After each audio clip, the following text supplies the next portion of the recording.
এক ছোট্ট গ্রামে মুস্কান নামে এক গরিব কিন্তু হৃদয়ে ধনী মহিলা বাস করত। তার 3টি মেয়ে ছিল। তার স্বামী গ্রামে একটি ছোট্ট চায়ের দোকান চালাতো, কিন্তু এত কম আয়ে অনেক সময় চুলাও জ্বলতো না। একদিন দরজায় এক বৃদ্ধ ফকির চাচা এলেন। মুস্কান কোনো চিন্তা না করে তাকে একটি রুটি দিয়ে দিল।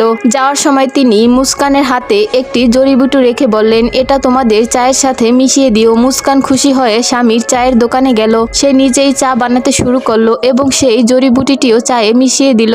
কিছুক্ষণের মধ্যেই চায়ের সুগন্ধ পুরো বাজারে ছড়িয়ে পড়ল। লোকজন দৌড়ে আসতে লাগলো। সবাই বলল, আরে ভাই, এমন চা তো কখনো খাইনি।